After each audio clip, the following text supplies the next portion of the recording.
This is Mikey from Savage Hands, and you're watching Heavy New York. Heavy New York!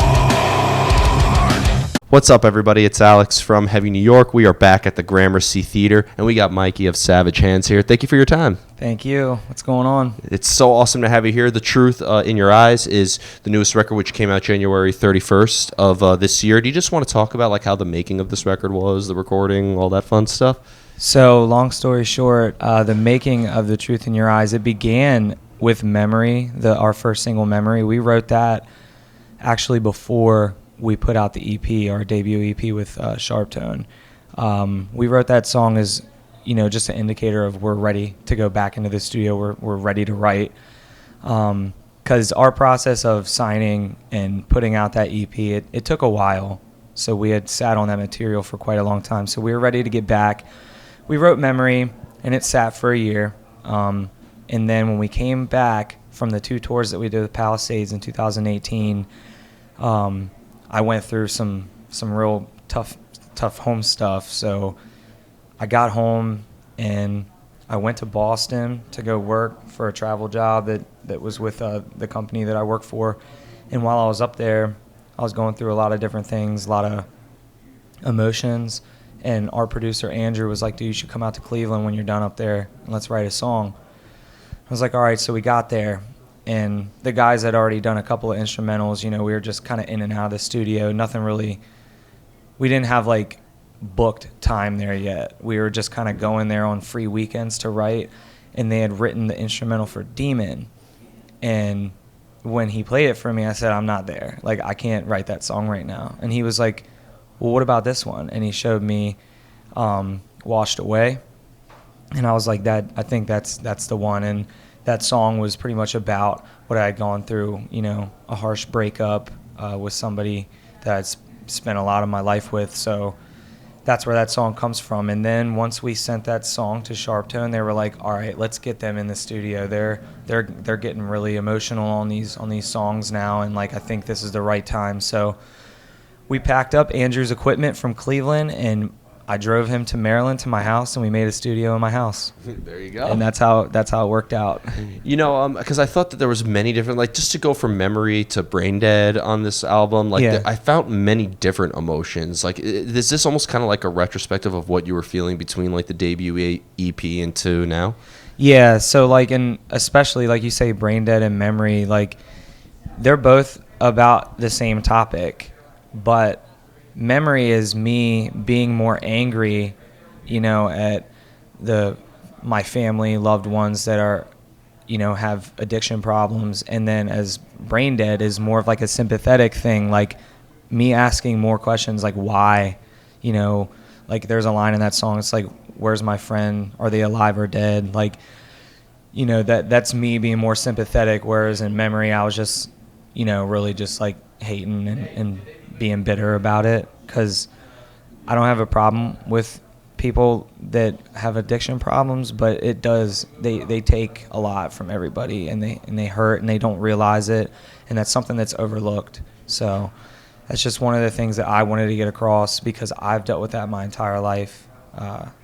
So yeah, that just those two songs in general, when you said them, like different emotions, but they are about the same topic. Yeah. Fascinating. Like, what is the record like open to interpretation, or are you trying to maybe engage the listener into seeing things from your point of view? So, I mean, it's art. So, where if you can understand it in a certain way, and then someone else understands it in a different way, I'm totally open to that. These are everyone's songs now. They're not just mine. You know what I mean? So I'm hoping that if you can connect to them in a certain way that I didn't want you to, great. I want you to connect, though. That's the only thing that I want. So definitely open to interpretation. I feel like the lyrics make it seem that way as well. Definitely, because they're not fully direct. I think they're almost like kind of metaphorical. Yeah. I don't try to be too direct. I mean, like Memory is very direct. We like told a story on that song, but the rest of the record, maybe like Washed Away, is more of like a very direct song, because we did a little bit of calling out and stuff in that song. So, but yeah, definitely open to interpretation. Mm-hmm. One thing I was curious about is obviously this influenced the lyrics, your personal life, obviously influenced the lyrics to The Truth in Your Eyes. But as for the music itself, did like maybe you have the lyrics written or maybe even a subject matter and the rest of the band kind of wrote according to that? It's weird. Sometimes it happens like that, like there will be like a melody that's like stuck in my head and then I'll hum it to them or sing over it or show them some lyrics. Just like mainly how like most of these songs were written, they were all done instrumentally, and I got to pick. I want to say after like week 4, we had like all the scratch tracks written, and it was 11. And they were like, "All right, here you go, start writing." So I got to pick which ones I was kind of feeling, whatever.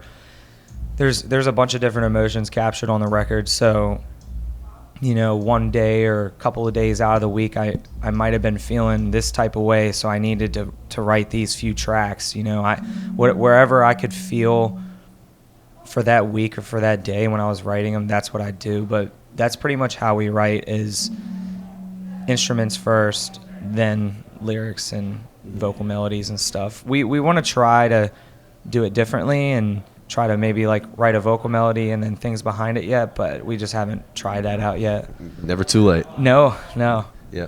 One thing I was curious about is because you invest so much of your personal life, does inspiration come out of nowhere for you to write music, or do you just sometimes, like, does it come out of the blue, or do you have to almost kind of like put yourself in a certain element in order to get into songwriting mode? Well, that was a huge reason why I wanted to do it at my house, because there's a lot of pain residing there for me right now. It's not just with what happened recently. Like, that area I lived there for like 2 years when I was 12, 13, and that's when my dad passed away. So when I moved back there, that was like, I'm gonna confront all of this that I left behind and just like overcome it.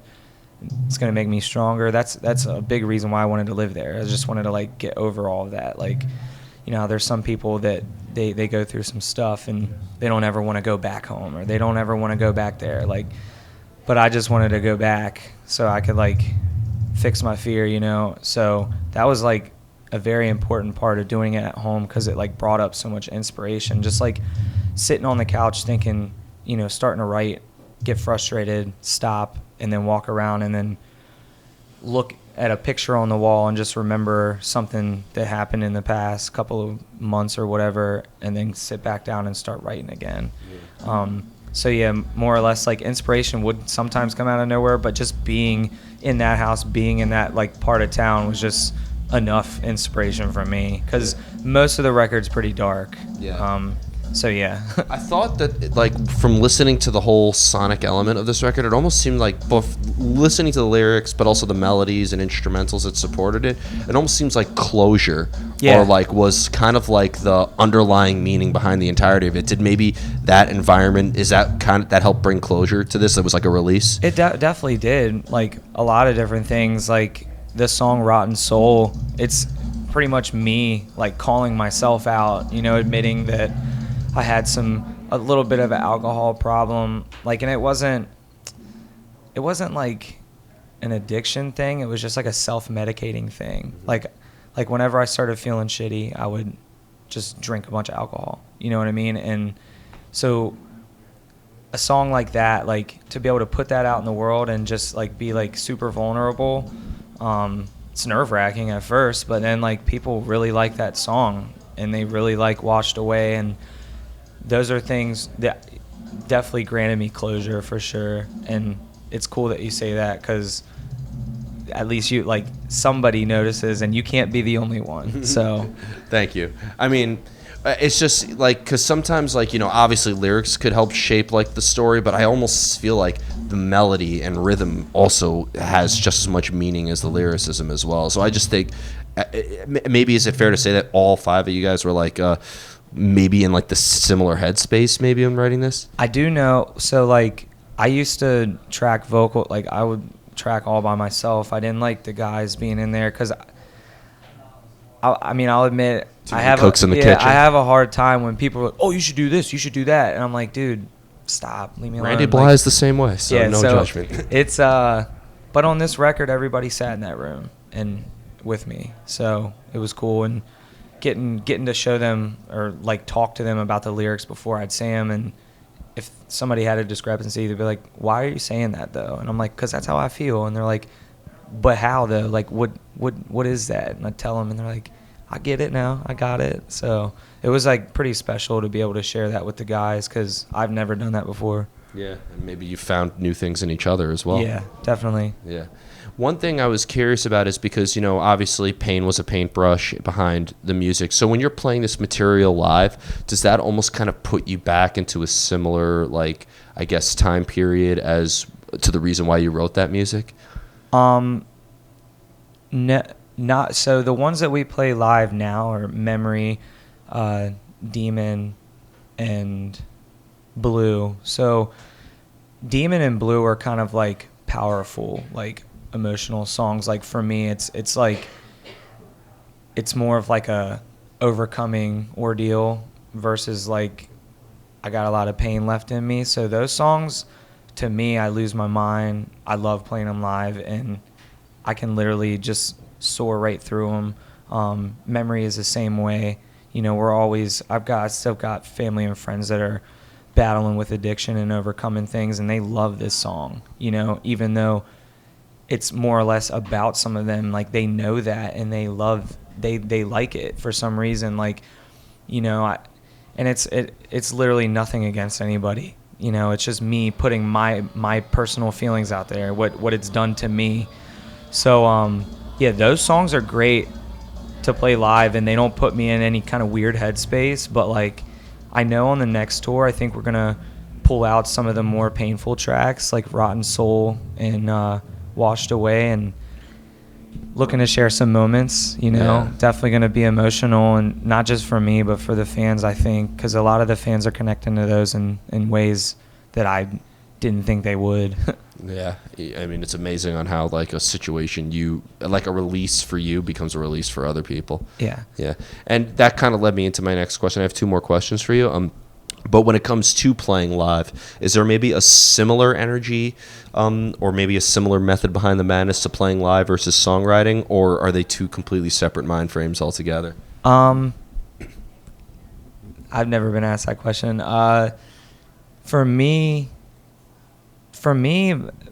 like, in the studio, I like I'm very calm in the studio. I'm very calm, and I try to... The first person I've ever heard say that. Yeah, no, I'm very calm.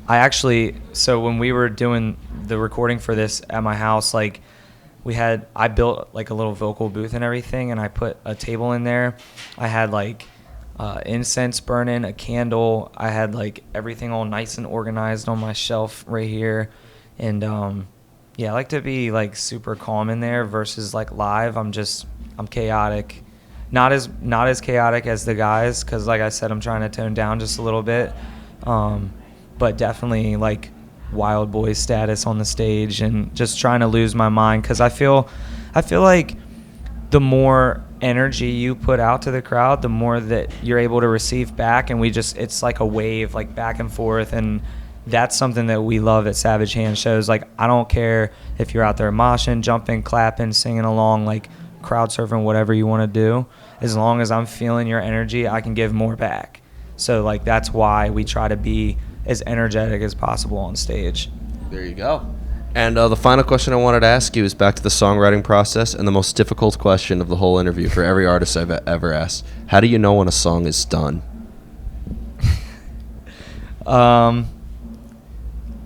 Honestly, for me, and this is the truth, whenever we hear playback on a song, like when it's getting close to being done, if it gives me goosebumps, like, then I'll say, hey man, I think I'm done. Like, I think it's done. It's literally making me feel right now. And of course, our producer, he nitpicks everything, so he'll be like, oh, we got to do one more harmony. But like, for me, yeah, it just, once we listen to a playback of a track and like if it can give me goosebumps or something like that, I'm like, yeah, I think this it's good. Fair enough. That was a legitimate answer right Yeah. there. So before we go, I want to thank you so much for your time today. Really looking forward to seeing you play. I didn't realize this was your first time in the city, so Yeah. Is there just anything else with Savage Hands you would like to promote in terms of tours or some new music? This will be uploaded by midnight, so if it hasn't been announced, don't say. No, we have some things in the cookbook, but not gonna say anything yet. All right. Yeah. Fair enough. All right. But thank you so much, Mikey. Yeah, thank you. Everybody, Mikey of Savage Hands, The Truth in Your Eyes. Be sure to pick that up. This is Alex from Heavy New York. We'll see you next time.